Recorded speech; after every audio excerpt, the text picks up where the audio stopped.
Are you married and struggling with an addiction to porn? Is it getting in the way of your ability to be intimate? Is it getting in the way of your ability to have a meaningful connection with God? Why am I smiling? Because today, by the end of this video, we're going to not only talk about the addiction to pornography, but I'm going to give you ways to start your healing journey right now. Hello, brothers and sisters. Welcome to my channel. My name is Eddie. If this is your first time here, thank you. You have been such a blessing to me. And I hope that in this video, I in turn have God use me to be a blessing for you. I want to talk to you today about breaking free of the addiction to pornography. It is a long journey and something that I had to struggle with for years before I finally broke free. And I want to talk to you about today the steps that we took to make sure that we got through it for myself, for countless of other people, and how you can start right now. Now, I want to get into a few things. I want to not only give you practical steps to beat this right now, but I want to give you some backstory. I want to give you some context to why the enemy is even using lust to keep you bogged down, to keep you stuck in this shame cycle. And with this context, I'm giving it to you specifically so that way you can understand and frame your mindset around why it's important to go to your word when you're trying to beat this addiction and understand that you need to lean in God when you're trying to beat this addiction. So here are the few reasons why this addiction is difficult to beat. First is lust is everywhere. It's the way our culture does business. You've heard it a million times. Sex sells. Lust is and sex are prevalent in our movies. It's in our books. It's in our music. It's in any kind of creative endeavor that we go for. It's in our advertisements. It's everywhere. Why? Because it attracts our flesh. And so because it attracts our flesh, it is a way that the world writ large uses it to exploit our sexual desires, to get us to pay attention to a thing, ultimately, in most cases, to sell us a thing. And so because it's so ingrained in our culture, it's very difficult to get away from. I remember in my journey of trying to break away from it, I had to stop using social media because even some of the most innocuous things began to start to trigger these thoughts and these ideas and these desires, even if it wasn't supposed to even aim that way, right? I love plants. I really do.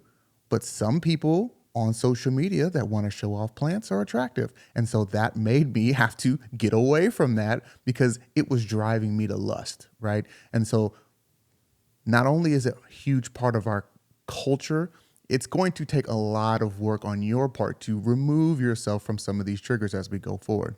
The second reason this is difficult to beat is because sins of the flesh and that lust is one of the enemy's favorite plays in his playbook. It's one of his top 3 ways to try to get us to trip up. And if you take this all the way back to the beginning where we see Jesus going to start his ministry, he has been out in the wilderness for 40 days. He has been fasting. He's hungry. He's tired. And this is the point and when the enemy comes to try to tempt him. Now, this right here is reminiscent of our lives every single day. If you're struggling with an addiction to pornography, you can start to notice those moments when you're weak is when you want to actually partake, right? Oh, I just got in a fight with my spouse. Oh, I'm having a bad day. Oh, I need me a pick-me-up. These things, I'm just tired and I can't sleep, right? These things become triggers for us because the enemy likes to grab us when we are weak. So he exemplified this in this temptation of Jesus. He says, hey, you see these rocks, turn them into stones if you really are the Son of God. Now, Jesus refuses and says that man does not live on bread alone. However, this is him trying to do that same temptation with the sins of the flesh, right? He's trying to appeal to his flesh. He's trying to get him to realize, hey, I know you're hungry. I know your wife and your husband haven't been, you guys haven't been intimate lately. Why not just go look at this website? Why not go ahead and just turn these rocks into bread? So this is one of his oldest tricks in the book. And he wants to keep you stuck in this cycle. This cycle goes, you end up looking at pornography because you looked at pornography, you start to feel shame. And because you feel shame, you begin to isolate. And because you're isolated and you're feeling shame, you go back to pornography, and it keeps you in this loop. And that loop begins to pull you away from your relationship with not only your spouse, but your relationship with God. I've seen it countless times talking to men where they feel so much shame because they've either done a thing or because they're being afflicted by a thing that they stop praying. They stop trying to connect with their wives. They stop trying to connect with the people around them because they do not feel like they deserve it for themselves. The last thing I want to point out before we get into our practical steps is there is nothing wrong with sexual desire, right? God created you in his image. God created you to be able to go forth and multiply, right? Sex is not a bad thing. I'm going to say that one more time. Sex is not a bad thing. It is okay to have sex, right? God just gave you some specific parameters for you to enjoy your sexual desires, right? He gave it to your man and your wife, right? He gave you a wife, especially if my brothers and sisters are watching and you're struggling with this behind the backs of your spouse. He gave you a spouse specifically to be able to enjoy these sexual desires, explore these sexual desires. And every time that you find yourself falling victim to pornography, what it's doing is beginning to separate you from your spouse, because it begins to devalue some of that covenant that the Lord put you in, right? If you no longer are looking for your spouse to be able to maintain and participate and satisfy those sexual desires, and you have taken that role from them and put it on whomever you see online or in person or in a club or whatever, and you're using those individuals to fulfill a role that your spouse is supposed to fill, you are devaluing the role that they're supposed to play in your life. And that is those kind of dark corners that the enemy likes to live in. You start to devalue your spouse over with something that seems very, very small. You're devaluing your spouse and your sexual desires, and then these spaces begin to grow. You stop valuing their leadership. You stop valuing their input. You stop valuing the things that you were initially attracted to, and it all snowballs from these little tiny cracks that the enemy tries to bring into your marriage or your relationship. I want to read you a verse from the book of Psalms. It is chapter 133, verses 1 and 2. Behold how good and pleasant it is when brothers dwell in unity. It is like the precious oil on the head, running down the beard, on the beard of Aaron, running down to the collar of his robes.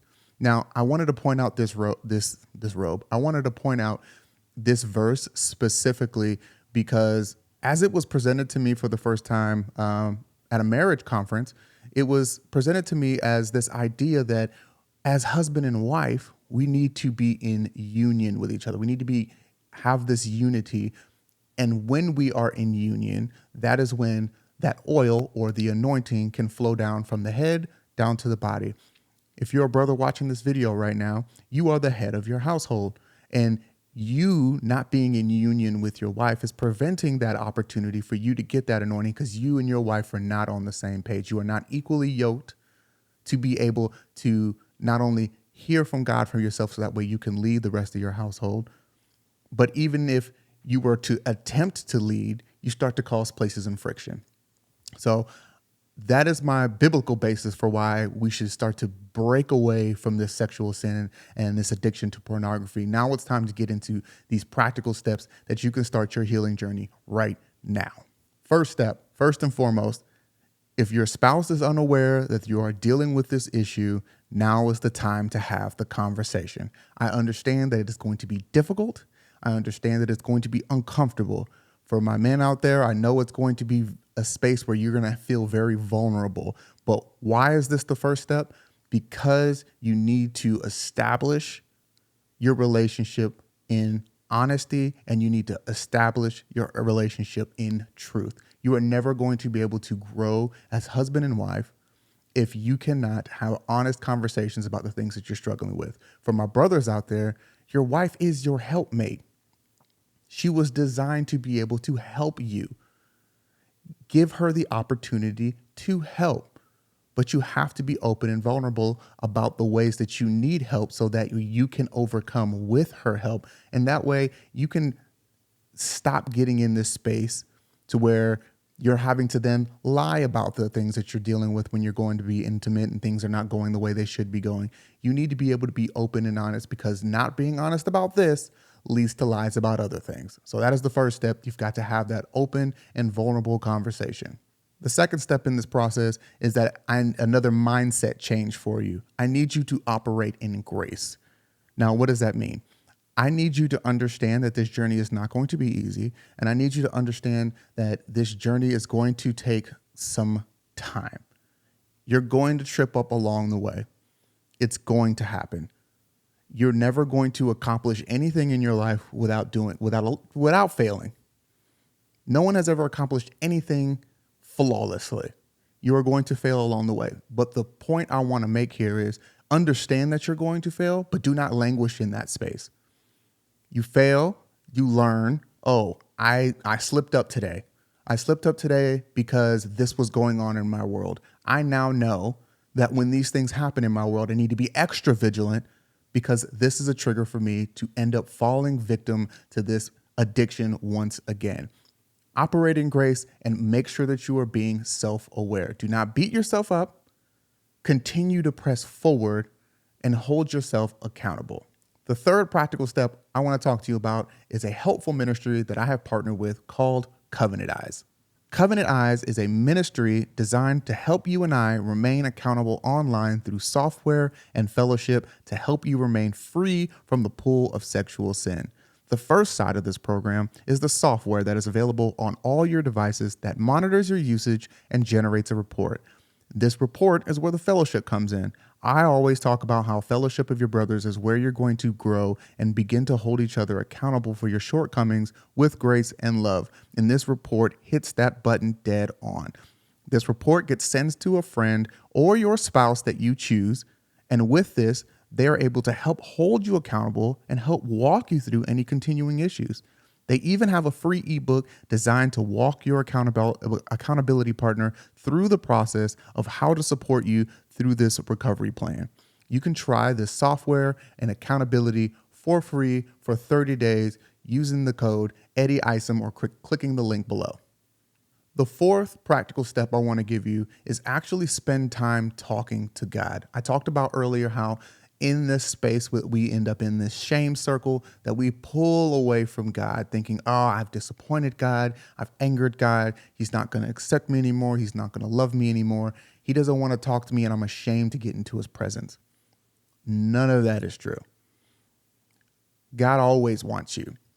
And God specifically wants you to lay things down at his feet. So when you're finding yourself in this space where you're trying to break free from this addiction, spend more time praying. Spend more time praying. Pray for strength. Pray for wisdom. Pray for the self-awareness that you need to identify the things that are going to set you down this path. You continually pray for forgiveness, and you keep attempting to get better. Do not run away from your relationship with God during this time in your life. It's going to be very, very difficult. It's going to be very, very painful. You're going to change a lot of things about the way you move every day. And you're going to need God to help see you through that. You're going to need God to begin to work on your heart, to begin to sanctify you so that way you do not stay languishing in this space, which is why so many men, so many women struggle with their addiction to pornography and never are able to pull out of it. Do not run away from God during this process. Do not run away from your spouse during this process. Always, always, always keep God first in this, and you will be able to pull away from it and be able to live a better and healed life. In closing, I want to leave you with one last verse before we go. James 1:2-4. Count it all joy, my brothers, when you meet trials of various kinds, for you know that the testing of your faith produces steadfastness, and let steadfastness have its full effect, that you may be perfect and complete, lacking in nothing. God bless you, brothers and sisters. I am praying for your healing. You are not alone in this. If you need any prayer, anything specifically, Drop a comment below. If anyone that you know could benefit from this message, share it with a friend. Otherwise, I look forward to seeing you in the next one. God bless.